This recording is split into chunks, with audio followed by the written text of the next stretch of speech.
one night, I think I was a young teenager, in the young teenage years, I was watching Donahue. It's an American talk show like Oprah and Ellen. And they were talking about out-of-body experiences, after death, or whatever they call them. Anyway, whatever, you know, they were saying all these things. But anyway, that's just to start you to the rest of the story. That night, I had a very, and it wasn't the first time, I think it was around the third time, but because I was a little older, I stood up to the God or the energies of the world, and I had a very bad dream about something that I felt no one else would understand. And I was so annoyed and so upset and hurt how I would be singled out and looked upon and frowned upon, and says, oh, you're a slag, or this, you know, whatever, or you're a cruel person. And then I'm thinking, well, you're ignoring my issue, you know. That's even worse. You're giving favoritism, you know, to one person, someone, and you're ignoring the other person. That was what my battle was about. How people favor, like, oh yeah, you got to feel sorry for this person, but you know, hello, I'm here too. Do you know what my problems are? Why do I have to reach over here? I need some attention. I need this to whatever, blah blah blah. I'm not going to the details because the details are not important. What's important is that I was really upset about something, and I was the underdog. And I said, you know what? From now on, I'm not going to be different or special or this or whatever. I'm just going to be exactly like everyone else. Just do things like a robot and not give a stuff. I'm not going to do anything out of good heart or anything. It's just going to be another drone like every other human around me. When I think I was 12 or 16. I think I was 16. I can't remember. 14 maybe. I forgot after a couple of years. Anyway, so I started to cry. You know, I was a kid. I started to cry, and because I was really hurt, and I felt like I was abandoned. I was singled out from the rest of the human race, and I was crying, and I was hurting so much. And then I started to remind myself of, I don't know, I was just thinking, you know, I'm just going to be like everyone else. I don't care, but I'm not going to do this, I'm not going to do that, and I don't care about anyone else anymore. I'm not going to care. I'm going to live life without caring. So I started to think about, you know, they just came into my mind, you know, the things I saw on TV on Donahue, where a lady was saying, oh yeah, I was in the hospital bed, I floated out of my body above in the room, and she said she could see her husband was cursing God, and the doctor said, oh my God, they were scared because they couldn't heal me, and they were praying inside, and they weren't even religious, she said. And all she could feel was this lovely light from above, and she felt happy and joy and no pain, you know, she was serene. And she could feel everyone's thoughts and hear them. You know, it was just transparent. It was like it was see-through. And she says, wow, they were so scared and everything. And it didn't matter whether she died or not. So I was just reminding myself. And then she was saying, oh, things about God. You know, God isn't bad. God isn't this. He's lovely. He's caring. He's this, he's that. So apparently this proves that life is just all about trials. It's not about your success or your status or where you are, where you're not. So it's about, you go through this experience, this dream, as we call dream. And you know, when you're released from that, you feel the love and the heavenliness. That's what I'm getting at. But anyway, and those things were ringing in my head. So as a child, you know, good things repeat, or bad things repeat.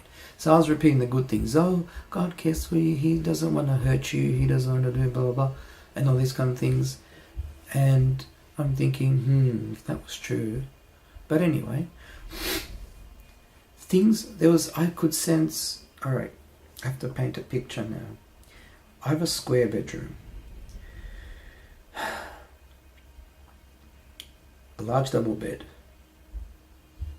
On this side is my window, out into the garden.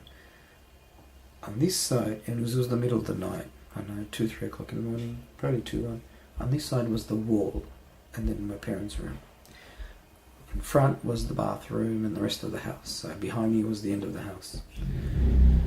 I was sleeping face down, facing the windows there. I'm facing the opposite direction, yeah?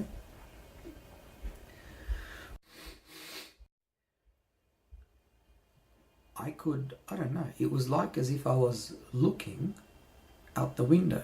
But how could I be looking out the window if I'm facing the opposite direction? It's really strange. And I could see out the window, kind of like a see-through, an imaginary green mist. Just imaginary, it wasn't even fully there. It was kind of like a thought. And then that thought started to get a little bit more real. It actually became mist. A see-through green mist. Kind of like my jumper. That's why I wore green, eh? I didn't know I was getting into this. And then I said to myself, there's a mist outside. While I was sobbing. And I said to myself, you're going to come inside, aren't you? The mist, I was talking to the mist. It was just a mist. Oh, what was that? I have a couple of biscuits here, and there was a crumb on the table, and I put it in there like it was garbage, and I have to eat it. So, that mist started to get thicker and come through the bedroom window, which is, I have the whole wall was a window, yeah? And in front of me in the corner near the window I had like a wardrobe thing and with mirrors. And the handle, where the handle was, a golden handle, red velvet stripe, and then a gold handle. It started to move in front of the corner of the wardrobe. Remember, I'm facing this way. Meanwhile, I'm describing to you what's happening. I didn't know until later that I wasn't actually looking at all these things I'm describing. So, that thing started to form, that cloud started to form into a smaller cloud, probably about this wide and that tall, like in like a three. It was like 3 clouds, yeah, 3 clouds, 3-headed cloud, and then it started an eye started to form in the middle, yeah, an eyeball, and the eye shape, and then rays coming out of that. This is all see-through and green. At this point, I felt no sadness, no guilt, no left outness, nothing. I was just there observing what was going on. I was being more real than real, because when we're in our human form, as soon as we're awake, when you wake up, you're heavenly. And then when you realize, oh, I'm awake now, and I'm a human and I have things to do, then you just feel like, oh, I don't want to get out of bed. Isn't that weird? Have you noticed that? Nothing hurts you until a few seconds after being awake. Then you feel everything. You feel the things are not even there. So,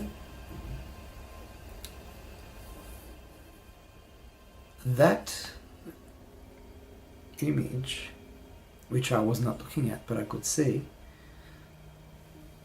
started to come towards the bed, towards my feet, and then it, kind of air touched me around my feet, as if it was holding my feet. And I was getting goosebumps. It's like goose pimples, pins and needle typely, but a nice feeling, like it wasn't bad. Actually, it just felt like goosebumps.